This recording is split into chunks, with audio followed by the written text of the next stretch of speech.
وَلَوْلَا إِذْ دَخَلْتَ جَنَّتَكَ قُلْتَ مَا شَاءَ اللَّهُ لَا قُوَّةَ إِلَّا بِاللَّهِ إِن تَرَنِي أَنَا أَقَلَّ مِنْكَ مَالًا وَوَلَدًا.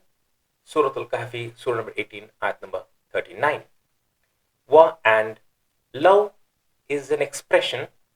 You can say, how come? La is negation. We will insert it at the appropriate place in the sentence. Is when. Dakhalta, you entered. Jannataka, your garden. Qulta, you said.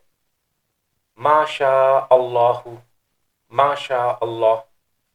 So this is an expression again, which normally if you read the translations, you would get something like what Allah wills. Inshallah, if Allah wills, and mashallah, what Allah wills. But that is not very appropriate. Sometimes that's the way we are forced to translate because of certain context that we encounter. But ma sha'a Allahu is in the past tense. So here it fits well, whatever Allah has willed. And the intended meaning in this sentence is whatever Allah has willed has happened. So this is in continuation where the poor man is speaking to the rich man, and he is telling him that, and how come it wasn't the case that when you entered your garden you said mashallah, mashallah? Rather you claimed that whatever happened was a result of your own hard work. So he is advising, he is in an admonishing tone, he is speaking, the poor man is speaking to the rich man. So okay. And then we proceed. La. So how did we insert the la over here? It wasn't the case that. It wasn't the case. And how come? It wasn't the case that when you entered your garden, you said, mashallah, mashallah, whatever Allah has willed has happened. Why don't you say that? Then, la quwwata illa billah. There is absolutely no power except by Allah, except by the help of Allah. So, where is the word absolutely coming from? You see, la quwwata, it's in the nasab form, similar to la ilaha illallah. So, there is absolutely no God. So, here, there is absolutely no power. Right? La quwwatu would be there is no power. You've understood the emphasis now. La quwwata, there is absolutely no power, illa billah, except. Literal translation would be except in Allah or except with Allah, but prepositions, we have some liberty to use the proper preposition in the target language, in this case English, except by Allah, except by the help of Allah. So that is better. There's no power except with Allah, there's no power except in Allah. That is okay, but this sort of gives a more emphatic, not necessarily emphatic, but the truer rendering of the Arabic text. There is absolutely no power except by the help of Allah. Except by the help of Allah. Then the last part. And okay. This one. In tarani. In if tarani, you judge me. You judge me. And there is a, it's cut short. It's not tarani. It's his voice is as if breaking due to sadness. That connotation, that balaga, we need to understand and appreciate over here. In tarani. If you judge me, there's a sadness in his tone. If you judge me, that un is not there, but that is implied in English for that proper running translation. That ana, I, aqalla is in the af'ala. This is in the af'al akhbaru. Allahu akbaru, af'alu pattern. It's a comparative, that I am lesser, minka, from you, not from you, than you, I'm lesser than you.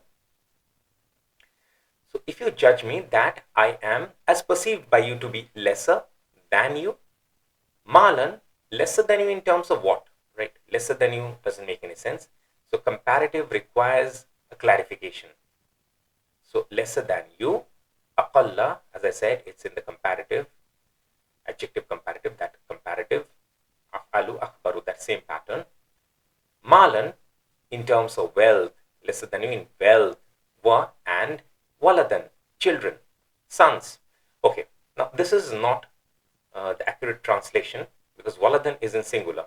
So I have to explain it to you a little bit more as to why I have also translated as children and sons as the other translators or scholars have done. But we need an explanation, otherwise it is inherently incomplete and incorrect.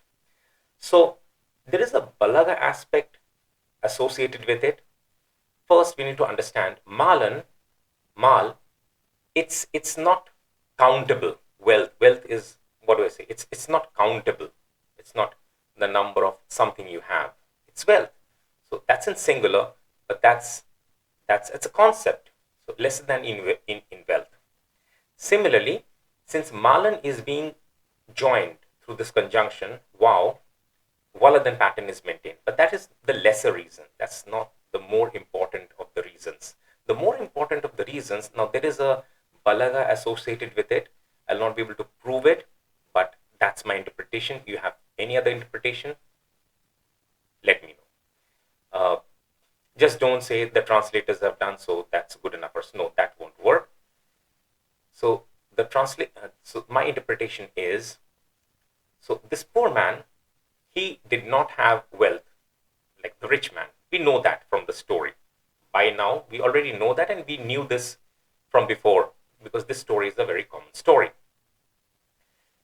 It seems to me that forget about children, forget about sons. He did not even have a single son, a single child. So that deficiency, that absence is hurting him. He's accepting the fact that he has not been blessed by Allah subhanahu wa ta'ala. He is completely humble. He is accepting that. But that sadness is coming out now. It seems to me that he did not even have a single son, a single child. So that is why this waladan is coming. If you suggest it has some other interpretation, let me know. Then you have to give me the answer. You cannot say, no, this interpretation is incorrect. But then what is the correct interpretation?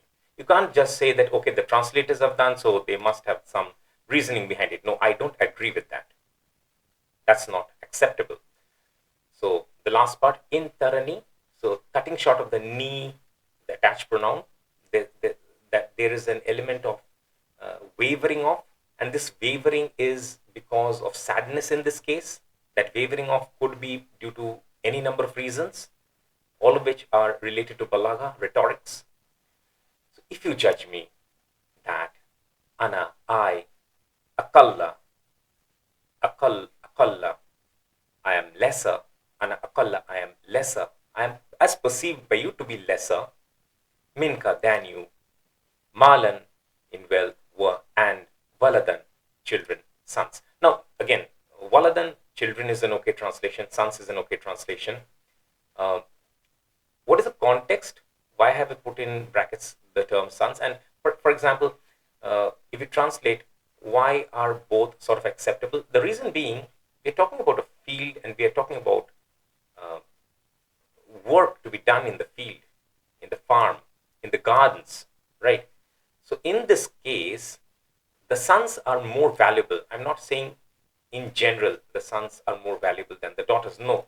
But I'm saying when you need to put in work, labor, at that time, it is the sons who will work for you. And the rich man was boasting about it in one of the previous sentences. I don't remember which one, or maybe it's one of the later sentences. I don't remember that. But it's there. It's very much there in the story. So this is the full connotation of what we have, what we wanted to discuss and what we have discussed. So we'll read it once more and then we'll conclude the session. وَلَوْلَا إِذْ دَخَلْتَ جَنَّتَكَ قُلْتَ مَا شَاءَ اللَّهُ لَا قُوَّةَ إِلَّا بِاللَّهِ إِن تَرَنِي أَنَا أَقَلَّ مِنْكَ مَالًا وَوَلَدًا.